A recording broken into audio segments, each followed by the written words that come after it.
ভূশক্তি, লীলা শক্তি, এই তিনটে শক্তির দ্বারাই সে ধাম নবদ্বীপ সমন্বিত।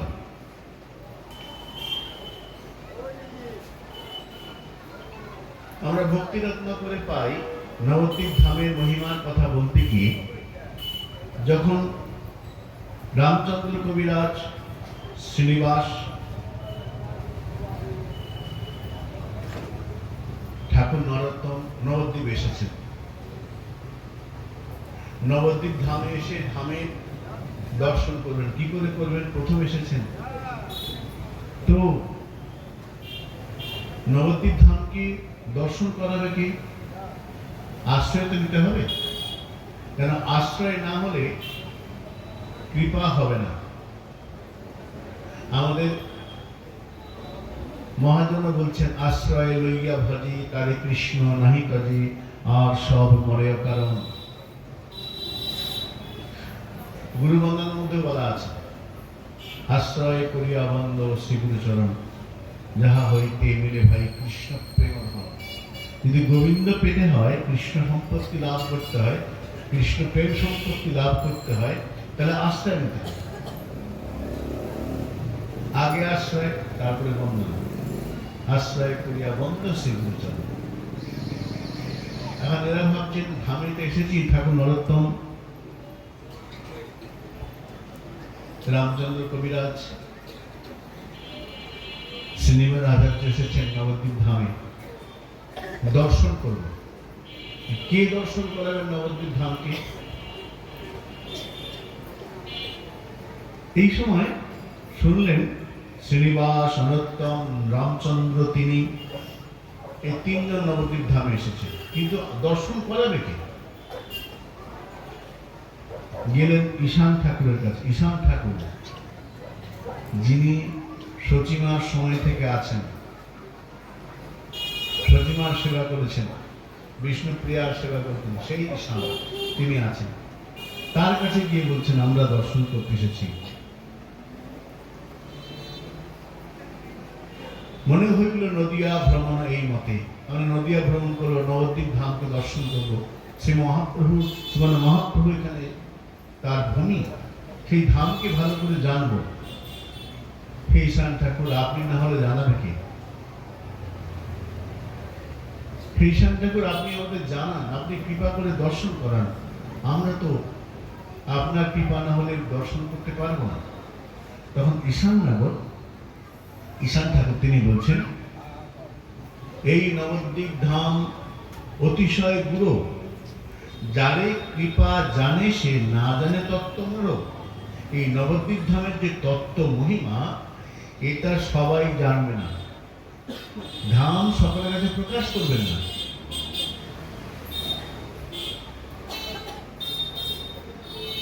যারে কৃপা জানে, ধাম যাকে মনে করবেন তাকে কৃপা করবেন। ধাম যদি কৃপা না করেন, ধামকে চেনা খুব মুশকিল আছে।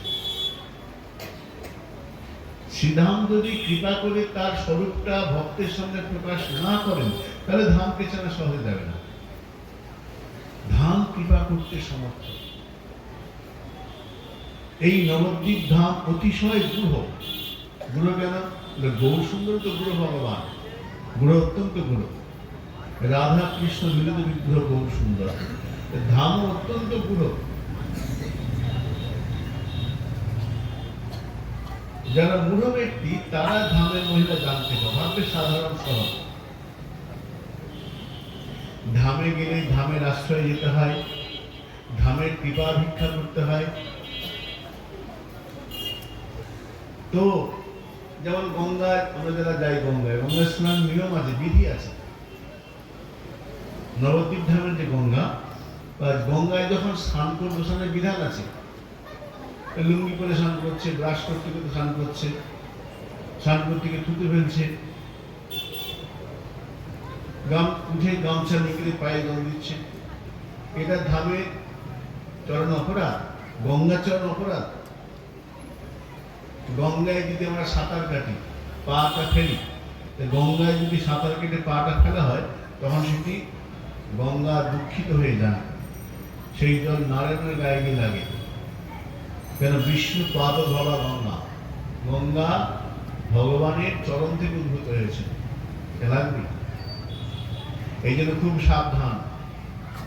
যেমন আমাদের 32 রকম সেবা অপরাধ আছে, 10 রকম নাম অপরাধ আছে, সেরকম ধাম অপরাধও আছে। ধামের চরণ যদি অপরাধ হয়ে যায়, ধাম কিন্তু কৃপা করবে না, ধামকে জানতেই পারবো না। ধামকে জানতে গেলে ধামের কৃপা প্রয়োজন। ধামে কেমন করে যাব, কিভাবে যাব, আগে বুঝে যেতে হবে।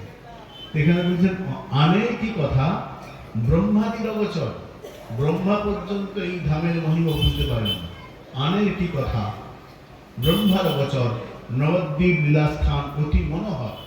নবদ্বীপ ধামের যে মহিমা, নবদ্বীপ ধামের যে গুরুত্ব, সেই মহিমা ব্রহ্মা পর্যন্ত জানতে। সৃষ্টিকর্তা ব্রহ্মা, যার একটা নয়, দুটো নয়, 4টে মাথা আছে, চতুর্মুখ চতুরানন যিনি, তার 4টে মাথার বুদ্ধি দিল নবদ্বীপ ধামের মহিমা তিনি বুঝতে পারেন না।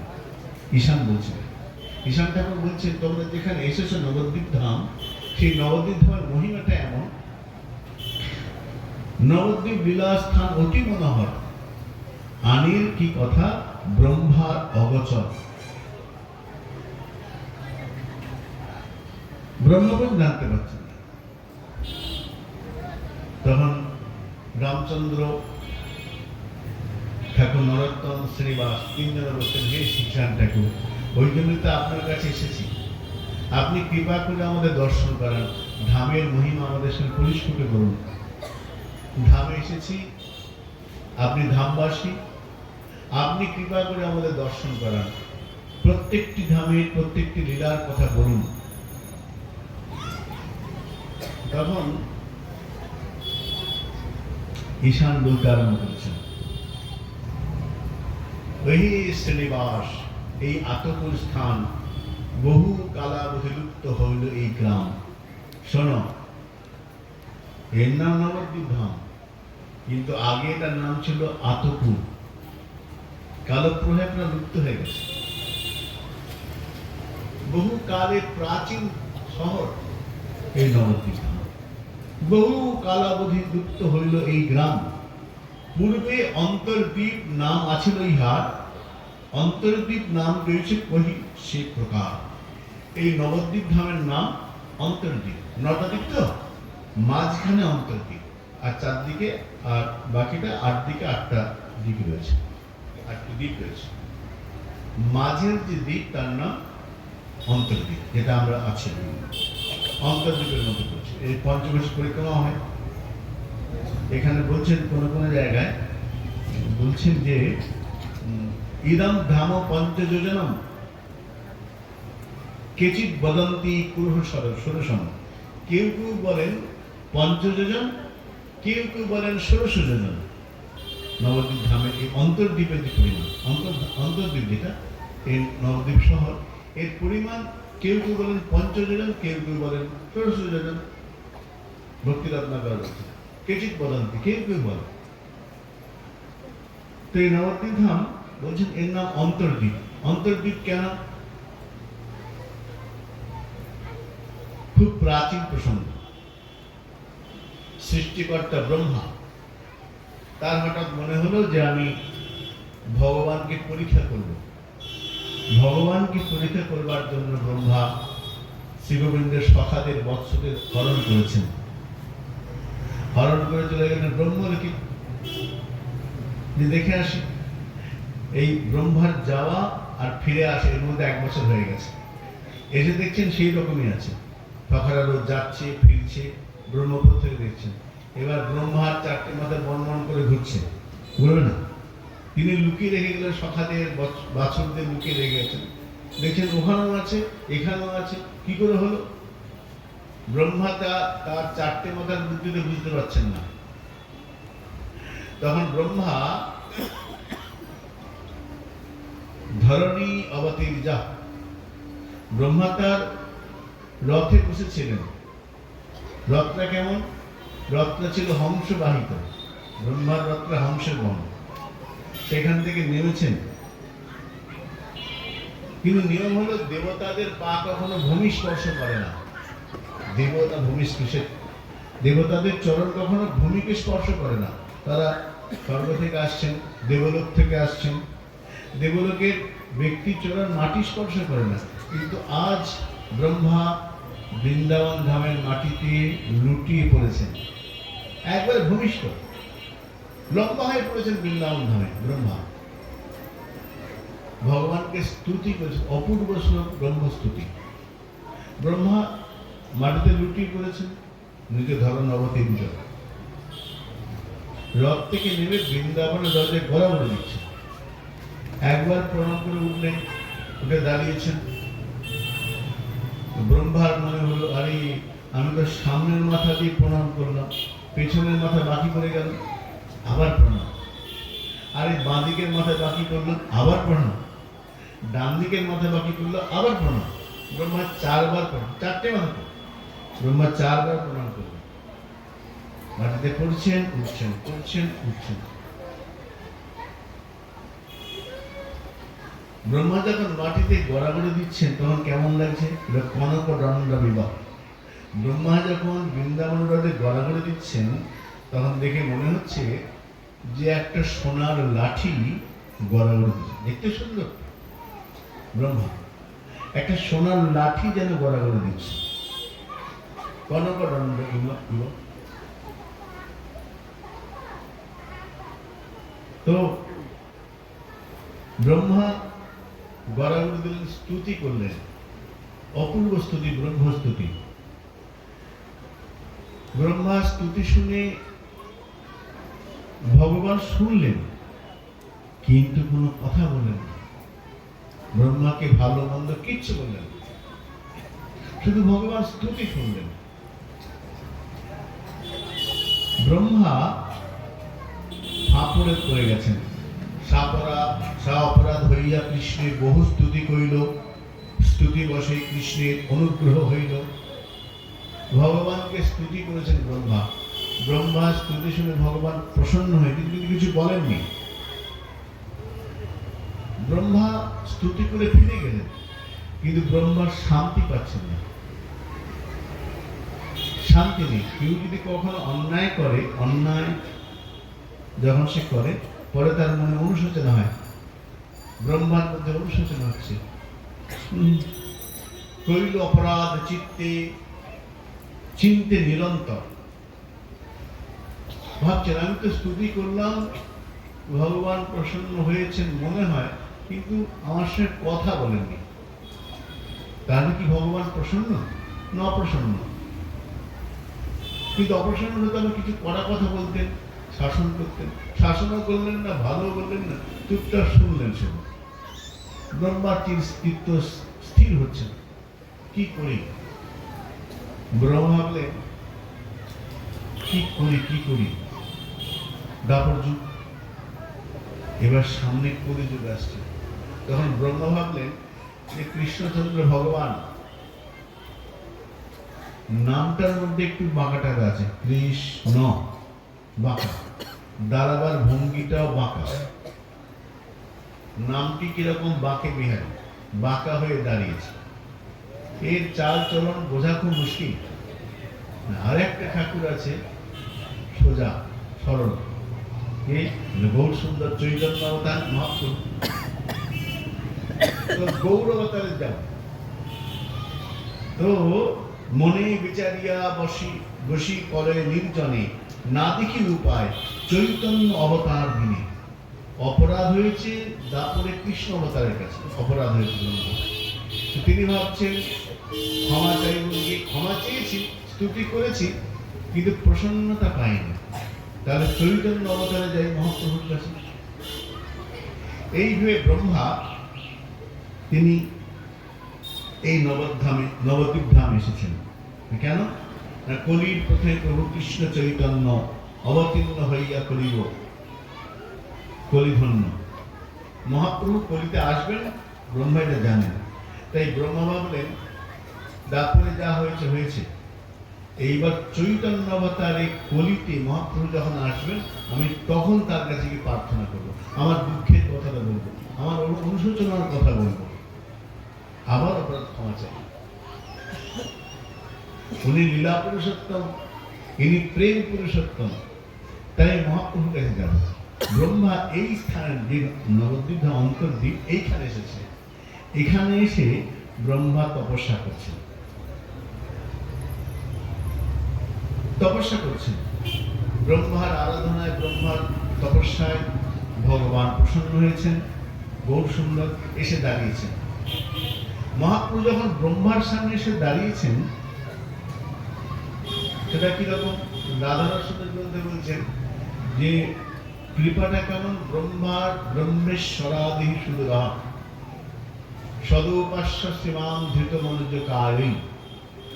মহাপ্রভু এমন অবতার যে অন্য অন্য দেবতারা মহাপ্রভুর কৃপা পাওয়ার জন্য মনুষ্য শরীরে আসেন। এই অবতার শ্রীমান ধৃত মনোজ কালী, দেবতারা মনুষ্য রূপ ধরে গৌর সুন্দরের তপস্যা করতে, ভজন করতে আসেন। তো ব্রহ্মা এখানে শ্রী গোবিন্দের এই মহাপ্রভুর তপস্যা করছেন, আরাধনা করেছেন। মহাপ্রভু এই ব্রহ্মার আরাধনায় মহাপ্রভুর সামনে এসে দাঁড়িয়েছেন। কেমন দাঁড়িয়েছেন? ভারী সুন্দর।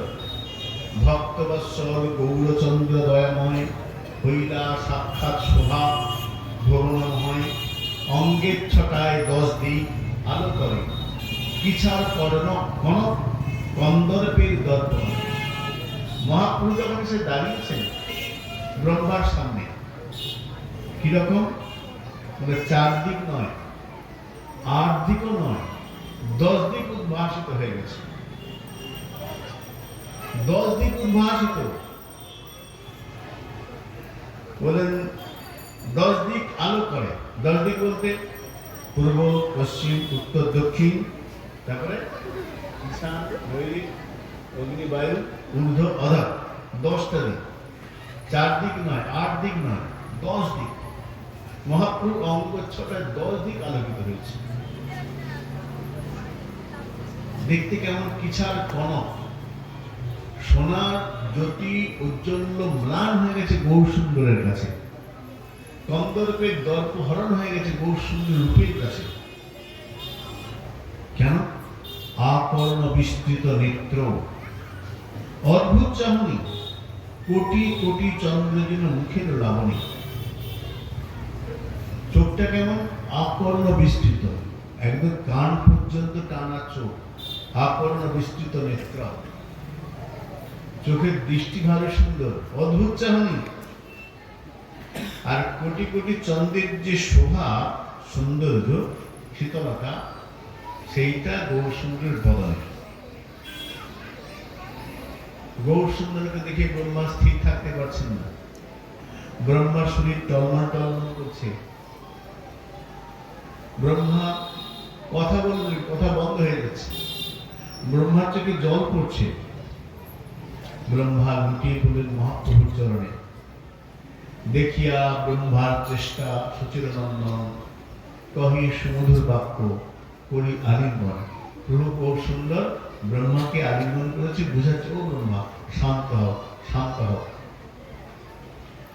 মহাপ্রভু বলছেন, ব্রহ্মা, কৃষ্ণ কিন্তু কথা বলেননি, গৌর সুন্দর ব্রহ্মাকে কথা বলছেন। প্রভু বলছেন, ব্রহ্মা তুমি প্রিয় সদা, আমি প্রসন্ন তোমায়, যেই ইচ্ছা এবে বর মাগো আমায়। ব্রহ্মা, আমি তোমার স্তুতিতে, তোমার আরাধনায় অত্যন্ত প্রসন্ন হয়েছি। তোমার যা ইচ্ছা করছো, তুমি যা চাইবে আমি তোমাকে দেব। গৌর সুন্দর বলছে, হে ব্রহ্মা, তুমি যা চাইবে আমি তোমাকে দেব। ব্রহ্মা মনে মনে ভাবছেন, দাপরে তো ভগবান আমার সে কথাই বলেন, স্তুতি করেছি, কোনো কথা বলেন, আর প্রভু তো আমাকে আলিঙ্গন করছেন। খুব সুন্দর, আমি যা চাইব তাই দিবে বলেছেন। করুণার বিগ্রহ গৌর সুন্দর। তো ব্রহ্মা তখন ভগবানকে, গৌর সুন্দরকে দুটি অদ্ভুত বর চাইলেন। দুটো অদ্ভুত বর, দুটো বর, একটা নয়। ব্রহ্মা দুটো বর চেয়েছে। ব্রহ্মা বলছেন, প্রভু বর যখন দেবী বলছো, তাহলে আমার একটা বর হবে না, দুটো বর দিতে হবে। দুটো বর কেন? শোনো, একটা তুমি আমায় কৃপা করবে, আর একটা তুমি আমাকে দণ্ড দেবে। কৃপাও করবে, দণ্ড দিতে হবে, দুটো নেবো তোমার। দণ্ড নেব আর কৃপাও নেব। সেটা কিরকম? ব্রহ্মা বলছেন, শোনো প্রভু, মনে যদি করি অঙ্গীকার, জন্মাই বা নিচকুলে এই ইচ্ছা আমার। আমি জানি তুমি কলিযুগে এই নদিয়াতে এই স্থানে তুমি আবির্ভূত হবে। তুমি যখন এই নবদ্বীপে আসবে, লীলা করবে, তুমি একা আসবে না, আমি জানি। তুমি একা আসবে না, তুমি তোমার পার্শ্বদের সঙ্গে নিয়ে আসবে, এটা আমি জানি। সাঙ্গ পাঙ্গ আস্ত পার্শ্বদাম, তুমি পার্শ্বদের সঙ্গে নিয়ে আসবে।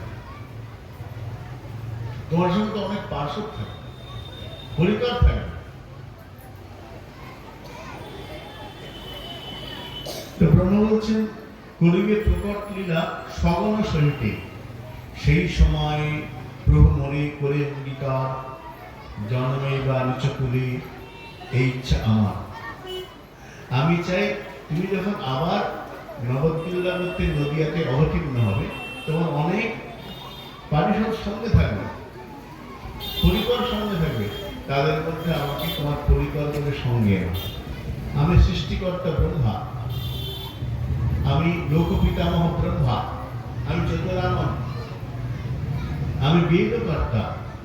কিন্তু আমি এই দেবদেহ ঠিক চাইছি না, আমি চাইছি মনুষ্য দেহ। হে গৌর সুন্দর, তুমি যখন নবদ্বীপে আসবে, আমি মনুষ্য দেহ ধরে আসবো, এই দেবদেহে আসবে না। দেবদেহের একটা অহংকার আছে, আমি দেবদেহে আসবো না, আমি মনুষ্য দেহে আসবো। শোনো প্রভু, ভালো কথা আসবে। ব্রহ্মা বলছেন, না প্রভু, জন্মাই বা নিচকুলে এই ইচ্ছা আমার। আমি পৃথিবীতে আসবো, মনুষ্য দেহ ধারণ করবো, কিন্তু উচ্চ বংশে জন্ম দিও না। ব্রাহ্মণ বংশ, না না না, ওসব বংশে দিও না, উচ্চ বংশে জন্ম দিও না। কেন না? উচ্চ বংশে জন্ম দিও না। জন্মাই বা নিচকুলে ইচ্ছা আমার। আমার জন্ম যেন নিচু বংশে হয়, উচ্চ বংশে না।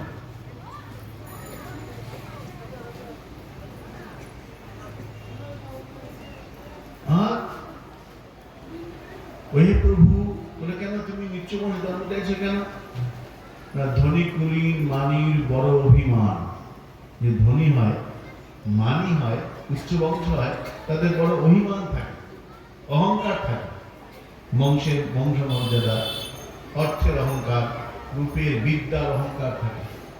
কোন রকম দেবে না, উচ্চ বংশে জন্ম দেবে না। আমাকে জন্ম দেবে অত্যন্ত নিচ বংশে। কেন? আমার বড় অহংকার ছিল।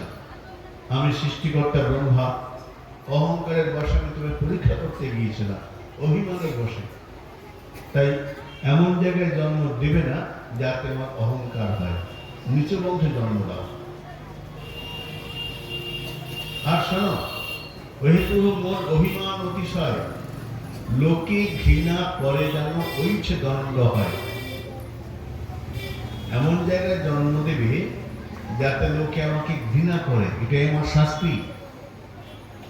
আমি দাপরে তোর পরীক্ষা করতে গিয়েছিলাম, এই পাপের প্রায়শ্চিত্ত স্বরূপ আমাকে এমন বংশে জন্ম দেবে যেন আমার লোকে আমাকে ঘৃণা করে,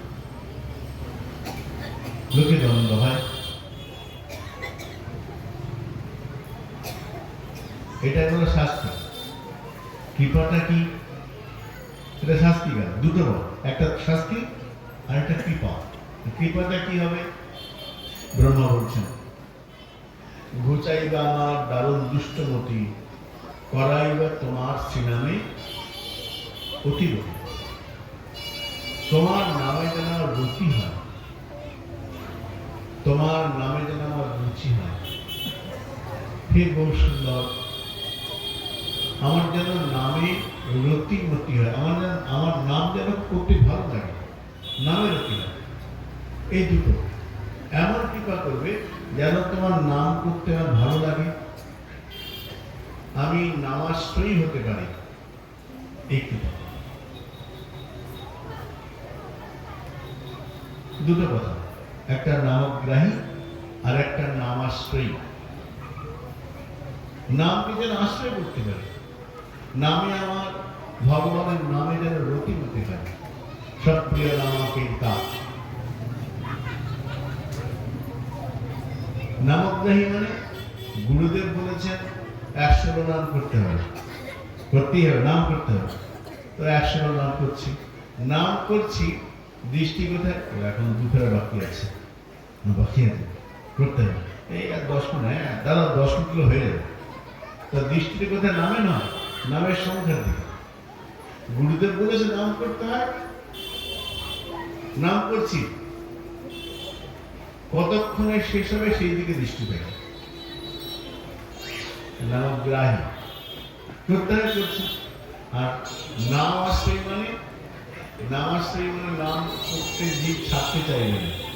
মুখে লইতে কৃষ্ণ নাম, নাচে তুণ্ড অবিরাম, হৃদয়ে আরতি বাধায় অতিশয়, নাম সমাধুরী পাইয়া ছাড়িবারে নারে হিয়া অনেক তুণ্ডের বাঞ্ছা হয়।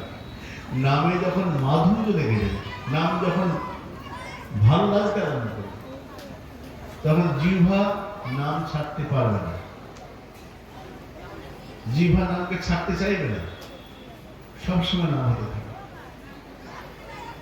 তো যেন নামের রতিমতি হয়, এই দুটো ইচ্ছা। অনুক্ষণ তোমার ভক্তের সঙ্গ চাই, জীবনে মরণে এই যেন ধিয়ায়। মহাপ্রভু বলেন, শোনো ব্রহ্মা, তোমার কথা শুনে অত্যন্ত প্রীত হয়েছে। শোনো, আমি তোমাকে বলছি, তোমার ইচ্ছা পূর্ণ হবে। তুমি যা যা বলেছ সব ইচ্ছা পূর্ণ হবে। তখন ব্রহ্মা হেসে বলছেন, আচ্ছা প্রভু, তুমি যে নবদ্বীপে আসবে, নবদ্বীপ জেলায় তুমি কি কি করবে? মহাপ্রভু বলছেন, ভক্ত ভাব লইয়া ভক্তি রস আস্বাদিব, পরম দুর্লভ সংকীর্তন প্রকাশিব। ব্রহ্মা, তোমাকে আমি কথা বলি, আজ থেকে এই স্থানটির নাম হবে অন্তর্দ্বীপ। কেন না, হে ব্রহ্মা, তোমাকে আমি এখন আমার বাঞ্ছার কথা বলবো, আমি তোমাকে আমার অন্তরের কথা বলবো। ভগবান বলছেন, বহু সুন্দর। ব্রহ্মা, এই স্থানে দাঁড়িয়ে আমি তোমাকে আমার অন্তরের কথা বলি। আজ থেকে এই জায়গাটার নাম হবে অন্তর্দ্বীপ। অন্তর্দ্বীপ কেন? আমি তোমাকে অন্তরের কথা, যে কাউকে খুব একটা বলিনি, সেই কথা তোমাকে বলবো। ব্রহ্ম অবাক হয়ে বলছেন, প্রভু তুমি আমাকে বলবে? বলে, হ্যাঁ আমি তোমাকে বলি। শোনো, আমি নবদ্বীপে গৌর হয়ে অবতীর্ণ হয়ে আসবো, বলি, অনুগ্রহ করিয়া ব্রহ্মারে জানাইলা, প্রভুর যে বাঞ্ছাত্রয় বিজ্ঞে ব্যক্ত করিলা। ব্রহ্মা আমার, আমি ভগবান, আমি সকলের বাঞ্ছা পূর্ণ করি, সকলে যে যা প্রার্থনা করে পূর্ণ করে দিই। কিন্তু আমার নিজের 3টে বাঞ্ছা অপূর্ণ আছে। আমি ভগবান, আমার 3টে বাঞ্ছা অপূর্ণ আছে। সেই 3টে বাঞ্ছা পূর্ণ করতে নবদ্বীপে করিল উদয়। কি কি বাঞ্ছা? চরিতামৃত থেকে তুলছেন ভক্তি রত্নাকর গ্রন্থে। শ্রীরাধায় প্রণয় মহিমা, কীদৃশ বানৈবা, সাদ্য জেনাদ্ভুত মধুরিমা, কীদৃশ বামাদিয়া, সৌখং চাস্যম মদনু, সৌখং চাস্যম মদনুদ্ভবত, কীদৃশম বৃত্তি রূপাৎ তদ্ভাবাঢ্য শচীগর্ভ সিন্ধু হরিন্দু। শোনো ব্রহ্মা, আমি শচীগর্ভ সিন্ধু মাঝি, শচীমার গর্ভে নদিয়া নগরে আমি অবতীর্ণ হব, কিন্তু একটা লোভের বশবর্তী হয়ে।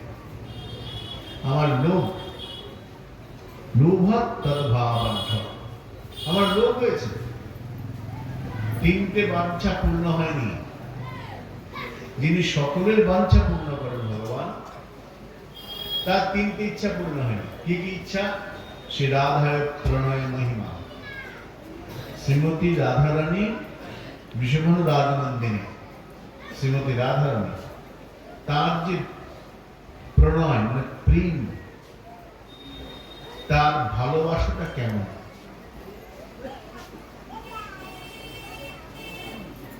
শ্রীমতী রাধারানীর যে কৃষ্ণ প্রেম, কৃষ্ণ ভালোবাসা, সেই ভালোবাসাটা কেমন? প্রণয় মহিমা কীদৃশ? শ্রী রাধায় প্রণয় মহিমা কীদৃশ? রাধারানীর কৃষ্ণ প্রেম প্রণয়টা কেমন এটা আমি জানি, আমি সব জানি, কিন্তু রাধা প্রেমের গভীরতা কতটা আমি জানি না। এটা আমার জানবার ইচ্ছা, এই একটা ইচ্ছা, এটা আমার জানতে হবে। পদকর্তা বলছেন রাধার অবস্থাটা কেমন? রূপ লাগি আঁখি ঝুড়ে গুণে মন ভো, প্রতি অঙ্গ লাগি কান্দে প্রতি অঙ্গ মুখ। এই যে রাধারানী, মরিব মরিব সখী নিশ্চয় মরিব, কালু হেন গুণনিধি কারে দিয়ে যাব। এই যে প্রণয়, এই যে প্রেম, রাধা প্রেমের মহিমা কতটা আমি সব জানি, এটা জানি না রাধারানীর প্রেমের গভীরতা কতটা। প্রেম জানি কত গভীর, শ্রী রাধার প্রণয় মহিমা কীদৃশ বাণী। অপূর্ব যে মাধুর্য, অদ্ভুত যে মাধুর্য, এটা আমি জানি না। সাধ্য জ্ঞানাদ্ভুত মধুরিমা কীদৃশ বা মদিয়া। আচ্ছা, রাধারানী আমাকে ভালোবাসে আমি জানি, কিন্তু আমাকে ভালোবাসে, আমার মধ্যে এমন কি মাধুর্য আছে এটা আমি জানি না। সাধ্য জ্ঞানাদ্ভুত মধুরিমা, আমার যে মাধুর্য, আমার যে সৌন্দর্য, এটা কেমন এটা আমি জানি না। এটা আবার কেমন কথা? আমার মাধুর্য আমি জানি না, কৃষ্ণ বুঝেন জানি না।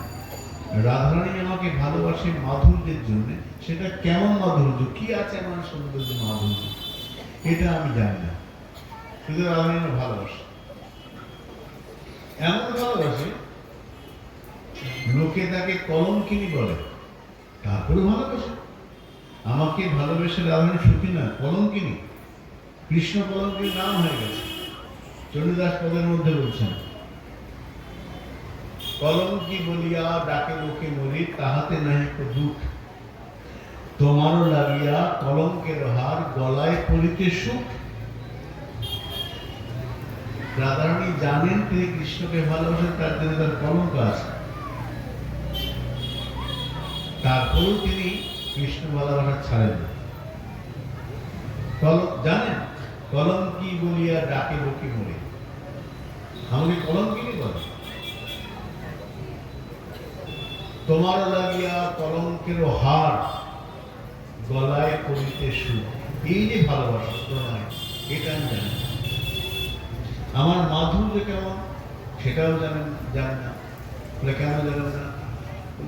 সেটা খুব সুন্দর বলছেন। তিনি বলছেন রসগোল্লা খেতে মিষ্টি,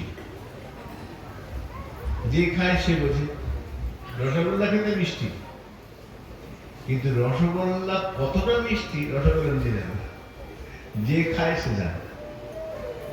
রসগোল্লার মিষ্টত্ব জানতে গেলে ওনার জিহ্বাকে ধার করতে হবে। রসগোল্লার মাধুর্য কেমন, মিষ্টিত্ব কেমন, রসগোল্লা নিজে বুঝতে পারবে না, তাহলে অন্য একটা জিহ্বাকে ধার করতে হবে। বলছেন সাধ্য জেনাদ্ভুত মধুরিমা, আমার যে মাধুর্য সেটা কেমন? চরিতামৃত বলছেন আমার মাধুর্য নিত্য নবনব হয়, আমার মাধুর্য নিত্য নবনবয়মান, সব সব প্রেম অনুরূপ ভক্ত আস্বাদয়। যার যেমন সাধনা ভক্তি সে সেরকম আস্বাদন করবে, সব সব প্রেম অনুরূপ, যার যেমন প্রেম সে সেরকম আস্বাদন করবে, কিন্তু নিত্য নবনবয়মান, আমার মাধুর্য নিত্য নবনব হয়। এই যে মাধুর্য, এটা কেমন আমি জানি না। আর আমাকে ভালোবেসে রাধারানীর কি সুখ হয়, সৌভম চাষা মদন ভবন, আমাকে ভালোবেসে কতটা সুখ হয় এটাও আমি জানি না। বেশি ভালো রাজনন্দিনী এই যে ভালোবাসা, এটা আমার জানবার ইচ্ছা। পুনঃপ্রভু সংক্ষেপে ব্রহ্মারে কহিলা, দেখিবা সাক্ষাতে মোর নবদ্বীপ পড়িলা। প্রভু কৌশল, এই যে আমার ইচ্ছা পূর্ণ করতে মহাপ্রভু অবতীর্ণ হওয়ার অনেকগুলো চারটি কারণ আছে। মুখ্য কারণ, গৌণ কারণ, আনুষঙ্গিক কারণ, বহিরঙ্গ কারণ। মুখ্য গৌণ ভেদে মোট চারটি, অন্তরঙ্গ এবং বহিরঙ্গ। তার মধ্যে মহাপ্রভুর অন্তরঙ্গ কারণ হচ্ছে রাধা প্রেম আস্বাদন, এটা মুখ্য অন্তরঙ্গ। এখন এইটা মূল, এটার জন্য আমি যাচ্ছি নবদ্বীপ লীলা। তুমি আমার লীলা দর্শন করবে, দেখিবা সাক্ষাতে মোর নবদ্বীপ লীলা। মহাপ্রভু সৃষ্টিকর্তা ব্রহ্মাকে, যে ব্রহ্মা আগে অপরাধ করেছেন দাপর লীলায়, তার কাছে নিজের অন্তরের কথা বলেছেন বলে এই দ্বীপের নাম এইখানে বলেছেন। এই জন্য এই দ্বীপের নাম অন্তর্দ্বীপ। বললেন, কহি অন্তরের কথা হইল অন্তর্ধান, এই হেতু লোকে বলে অন্তর্দ্বীপ নাম। ঈশান দাস, ঈশান ঠাকুর, তিনি এই রামচন্দ্র কবিরাজ, ঠাকুর নরোত্তম এবং শ্রীল আচার্যকে নবদ্বীপ ধাম গ্রহণ করাতে এসে প্রত্যেক দ্বীপের আলাদা মহিমা বলে দিচ্ছেন। দ্বীপের মহিমা কি, কোন দ্বীপের কি নাম, এর পেছনে কি ইতিহাস আছে, কি লীলা আছে, সেগুলো বলে বলে দিচ্ছেন ঈশান দাস। কেন না, ধামে প্রবেশ করতে গেলে আশ্রয় লাগে। আশ্রয় না থাকলে এমনি ঘুরে ফিরে চলে যায়, ওই তো বড় বড় বাড়ি আছে, গাছ আছে, এই দেখে চলে এলাম, এই মনে হয়। ধামকে অনুভব করতে গেলে আশ্রয় নিতে হবে। এরা মহাপ্রভুর চিহ্নিত দাস, শ্রীরাধারাজ প্রভু, রামচন্দ্র কবিরাজ, ঠাকুর নরোত্তম, শ্যামানন্দ, এরা মহাপ্রভুর পরিকর। কিন্তু এরাও ঈশান ঠাকুরের কাছে এসে আশ্রয় নিয়েছিল। ঈশান ঠাকুর তাদের চেনাচ্ছেন ধাম মহিমা। তাই বললেন, এই হেতু লোকে ব্যক্ত হইল অন্তর্দ্বীপ নাম। ওহে শ্রীনিবাস, অন্তর্দ্বীপ শোভাময়। একদম শেষে বলছেন, এই স্থান দর্শন অভিলাষ সিদ্ধি হয়। ঈশান দাস বলছেন, ঈশান ঠাকুর বলছেন, ও শ্রীনিবাস, নরোত্তম, শোনো, এই যে অন্তর্দ্বীপ ধাম, এটা কিরকম অত্যন্ত শোভাময়। অন্তর্দ্বীপ অত্যন্ত শোভাময়। যারা এই ধামকে দর্শন, অন্তর্দ্বীপে দর্শন করবে, তাদের অভিলাষ সিদ্ধ হবে। অর্থাৎ যে যে অভিলাষ, অভিলাষ সিদ্ধ হবে। যে অভিলাষ কি, সাধকের অভিলাষ তো, কারণ ঠাকুর নরোত্তম ভক্তি রকমের সিন্ধু বলছেন অভিলাষ কেমন হবে বলে, অন্যাভিলাষিতা শূন্য। সাধকের কোনো অভিলাষ থাকবে না। ঠাকুর নরোত্তম প্রেমভক্তি চন্দ্রিকায় বলছেন, অন্য অভিলাষ ছাড়ি জ্ঞান কর্ম পরিহরি, কায় মনে করিবে ভজন, তাহলে অভিলাষ থাকবে না। কিন্তু ঈশান দাস বলছেন, ওহে শ্রীনিবাস, নবদ্বীপ ধাম অতি শোভাময়, এই স্থান দর্শনে অভিলাষ সিদ্ধ হয়। ওদিকে ভক্তের সমস্যা বলছেন কোন অভিলাষ থাকবে না। ঠাকুর নরোত্তম সেই কথাই বলছেন, অন্য অভিলাষ ছাড়ি। এখানে কিন্তু বলছেন অভিলাষ সিদ্ধ হয়। তাহলে কোন অভিলাষ, যে অভিলাষ তার সিদ্ধ হবে, ঠাকুর নরোত্তম বলে দিচ্ছেন। কি অভিলাষ? বাহুর উপর বাহুগুলি বৃন্দাবনে কুলি কুলি কৃষ্ণ বলি বেড়াবো কাঁদিয়ে। এই যে অভিলাষ, এই অভিলাষ সিদ্ধ হবে। এই বলে এই অধ্যায় এখানে বিশ্রাম। আমাদের আজকে এই কথা এখানে বিশ্রাম। সেগুলো প্রেমানন্দ নিতাই গৌর হরে। হরে কৃষ্ণ কৃষ্ণ কৃষ্ণ হরে হরে রাম 10 মিনিট বেশি নিয়েছি। হ্যাঁ, 9:30 বলেছিলাম।